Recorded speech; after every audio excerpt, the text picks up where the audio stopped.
আসসালামু আলাইকুম। আজকে আমি দেখাবো কিভাবে একটা লেগিংস এর ফ্রন্ট রাইজ, ব্যাক রাইজ এবং ইনসিএম মারে। তিনটা প্রসেস সম্পর্কে আজকে আমরা জানবো।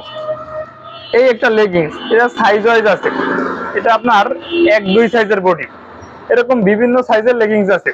তো এখন দেখাবো এই একটা লেগিংস এর কিভাবে ফ্রন্ট রাইজ, ব্যাক রাইজ এবং ইনসিএম মারে।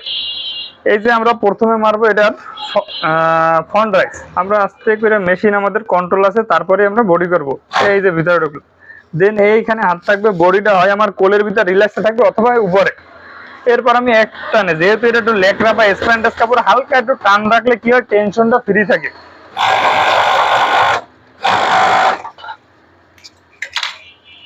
দেখলাম টেনশনটা বা চেলিটা ঠিক আছে কিনা। হ্যাঁ, টেনশনটা ঠিক আছে। এরপরে মারবো ব্যাক রাইজ।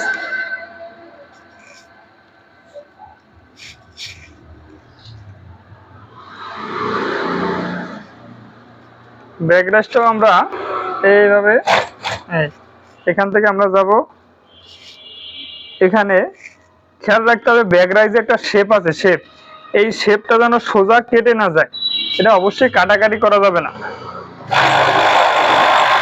এই যেখান থেকে আস্তে করে, ওকে, ডান। এবার দেখেন, আমি যদি ফ্রন্ট পার্টে বডিটা বিছাই, তাহলে এটা একটা লেগিংসের বা, হ্যাঁ, এটা একটা লেগিংসের শেপ হয়ে গেছে। দেন আমরা এটা ফ্রন্ট রাইজ মারবো। ফ্রন্ট রাইজ মারার সময় খেয়াল রাখতে হবে যে এই যে ফ্রন্ট পার্টটা একটু দেখাও, ফ্রন্ট পার্টটা যেন উপরে থাকে। এই পার্টটা এভাবে উপরে রেখে এইভাবে মারতে হবে। এই মাথা থেকে আমরা ধরলাম, এই। দেন কোনো পার্ট টানাটানি করা যাবে না, যেহেতু এটা লেকড়া ফেব্রিক্স, সুতরাং যে জায়গার ফেব্রিক্স ওইখানেই যেন বসে, না হলে এটা টুইস্টিং হয়ে যাবে, ঘুরে যাবে। গার্মেন্টসে যারা চাকরি করেন তারা অবশ্যই এই টুইস্টিং বিষয়টা জানবেন। এরপরে ইনসিএম এর ক্রস পয়েন্টের এখানে ধরে দেন আপনি সোজা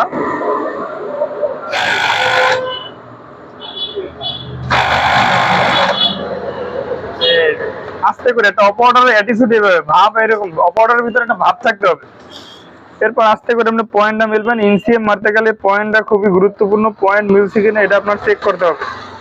পয়েন্টটা যেন মিলে, আস্তে করে পয়েন্টটা চাপ দিয়ে ধরে এই।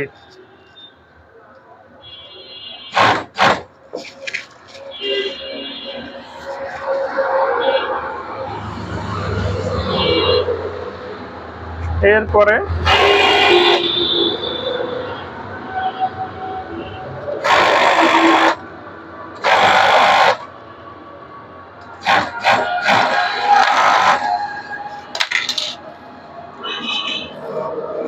এই যে তৈরি হয়ে গেল একটা লেগিংস।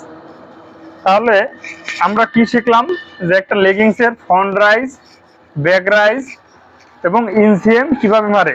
লেগিংস বলতে কি, এটা আপনার প্যান্ট, যে কোনো ধরনের প্যান্ট আইটেমে এই ফ্রন্ট রাইজ আছে, ব্যাক রাইজ আছে এবং এই ইনসিএমটা আছে। তিনটা প্রসেস শিখলাম, যে আমরা যারা ওভারলক মেশিন চালাতে পারি তারা অবশ্যই এই তিনটা প্রসেস পারি। হয়তো প্রসেসের নামটা জানি না। ধন্যবাদ, সাথেই থাকবেন, সাবস্ক্রাইব করবেন এক্সপার্ট বাংলা ট্রেনিং সেন্টার। আসসালামু আলাইকুম।